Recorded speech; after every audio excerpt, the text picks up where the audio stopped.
She was crouched by my car at 1:49 a.m., screwdriver in hand, slashing my tires one by one until the squad car's spotlight hit her like a stage light. Her eyes froze. Her cover was blown. But what happened next will shock even those who thought they'd seen everything. But first, let's go back to the beginning. The digital feed crackled to life in the glow of my neighbor's phone. It was 3:12 a.m.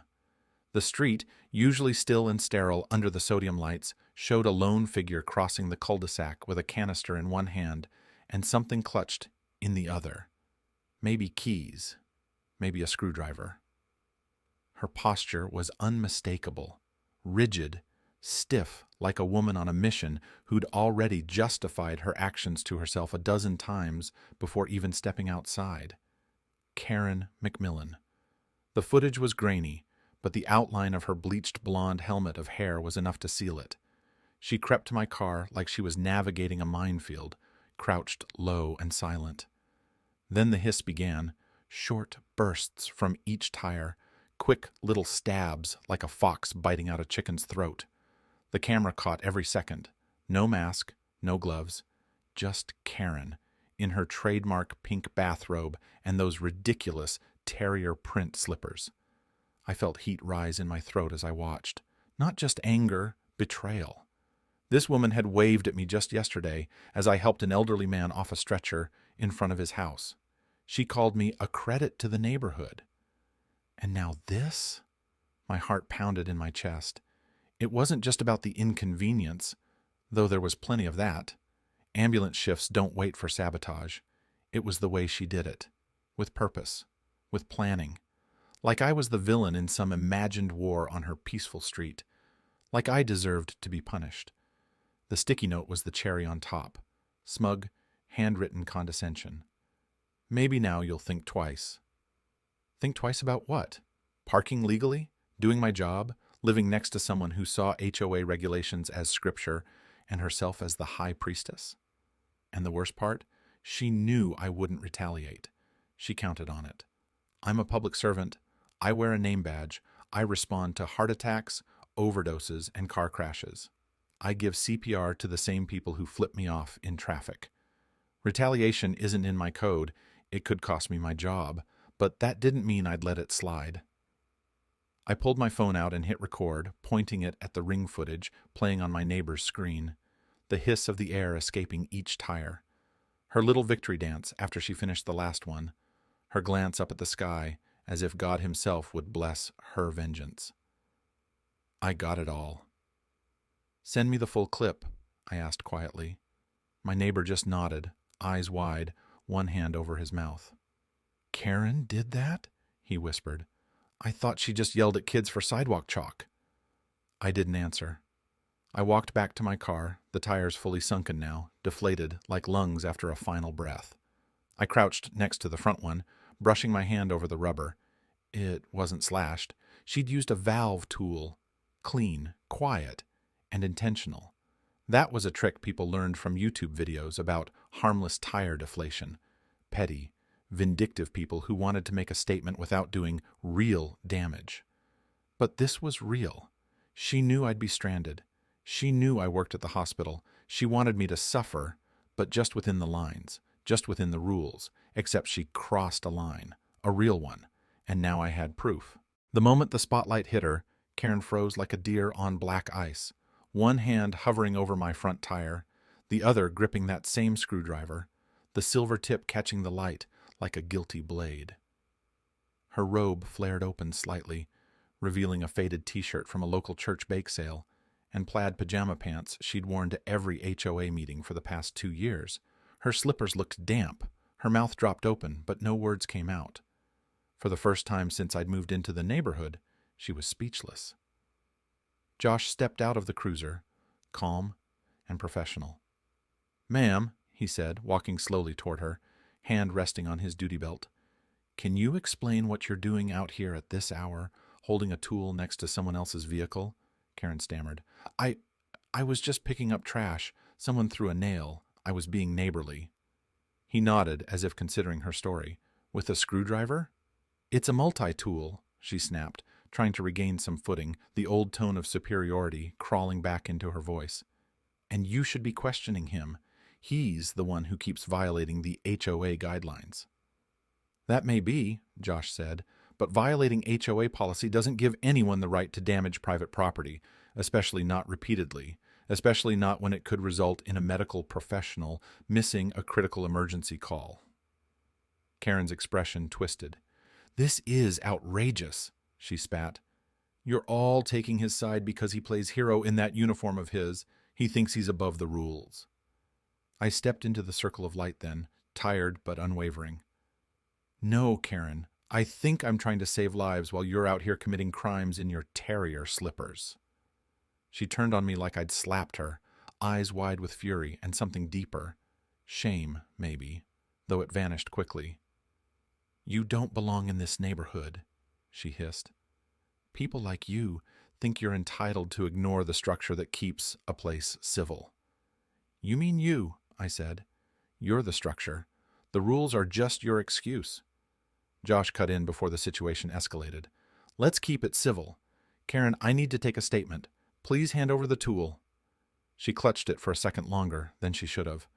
That moment told me everything. She wasn't sorry. She wasn't confused or caught up in some petty misunderstanding. She knew exactly what she was doing, and part of her still thought she was justified. Her anger wasn't embarrassment. It was entitlement denied. Finally, she handed the screwdriver over and muttered something about getting her lawyer. Josh told her she was not under arrest yet, but that she might be charged, depending on how the investigation unfolded. The look on her face? Pure disbelief. Like the laws of the land, which she had weaponized for years with sticky notes and anonymous complaints, had finally turned against her, and it didn't make sense. When she walked back to her house, slow and seething, I saw her stumble slightly on a garden stone. She didn't look back. The night swallowed her. I turned to Josh. Thanks. He clapped a hand on my shoulder. You've been more patient than most would, but you're right. This wasn't just HOA nonsense anymore. She made it dangerous. She made it personal. I went inside, every nerve taut with the kind of fury that doesn't explode. It simmers, low and hot, shaping resolve. Karen McMillan didn't just mess with my car. She tried to humiliate me, sabotage me, undermine what I do every day for people I don't even know. She tried to make me feel powerless in my own driveway. But that night, something in her cracked, and something in me hardened. She made a dangerous enemy, and I don't forget. The night Karen McMillan met the blue lights was the night the balance of power in our pristine cul-de-sac shifted, and everyone knew it. She stood there on my lawn, veins in her neck bulging, bathrobe flapping open like some furious suburban war banner. Her voice, usually so controlled in her HOA rants and passive-aggressive notes, had turned shrill, feral, raw. The calm Karen who cited bylaws with cold precision had cracked, and in her place was someone red-faced and screeching, practically foaming at the mouth. I am the only one who follows the rules around here, she howled. Josh, still calm behind the patrol car's door, repeated the command. Ma'am, drop the tool, step away from the vehicle. By now, the flashing lights had roused the entire street. Doors opened, porch lights blinked on, silhouettes filled the driveways like moths to a flame. They weren't there to help her. They were there to witness it. Because no one likes a tyrant in a cardigan, and for years Karen had ruled through intimidation cloaked in civility. She dropped the screwdriver. It clattered on the pavement with a finality that echoed louder than her protests, and that's when it hit her. The game was over. She tried to pivot to martyrdom, voice trembling with theatrical indignation. He's dangerous. He's unstable. He yelled at me last spring for leaving a flyer on his car. But now there was evidence. Footage from my neighbor's ring camera, Josh's body cam, the flattened tires, her prints. It was no longer a she said, he said situation. This wasn't a vendetta. It was a pattern of harassment, now on public display under the cold glare of blue and red lights. Josh handed her a citation booklet, 3 slips of official justice. Criminal mischief, reckless endangerment, Curfew violation. She blinked at the numbers like they were written in another language. Almost $1,500 in fines. She tried to argue. Of course she did. But her words had the weak, fumbling quality of a queen dethroned. She even pointed to a patch of sidewalk near my driveway, claiming it was public, and she had every right to inspect it for violations. Josh simply said, "Ma'am, you're not an inspector. You're not on the HOA board, and even if you were, the board doesn't deputize tire slashers." It was surgical, swift, beautiful, and the neighbors, they were loving it. Old Mr. Dalka from 2 doors down clapped from his porch like he was at a high school play. The Patel kids, who Karen had once accused of running too loudly past her hydrangeas, were recording from their second-floor window, giggling. Someone whistled. Another muttered, "About damn time." The myth of Karen's authority evaporated like morning fog. Later that week, the official paperwork came down.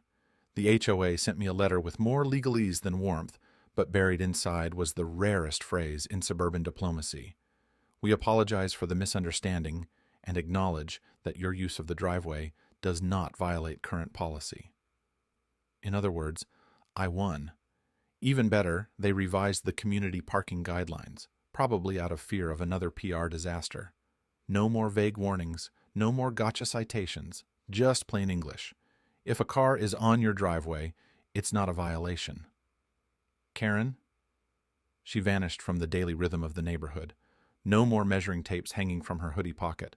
No more surprise reminders slipped into mailboxes. She stopped walking the block altogether. The woman who once marched in loops with a clipboard like a general inspecting troops now only appeared for groceries or to grab her mail, head down, eyes averted. Sometimes I pass her house on my morning walks, my rescue dog trotting beside me like a badge of peace. I wave, always with a smile, not gloating, just firm, because justice, when it lands softly, hits the hardest. And with every step I take past her porch, 4 perfectly inflated tires gleaming in the sun behind me, I remember power borrowed through fear has an expiration date. Karen's expired at 1:49 a.m. under the strobe of blue lights, and I'll never let her forget it.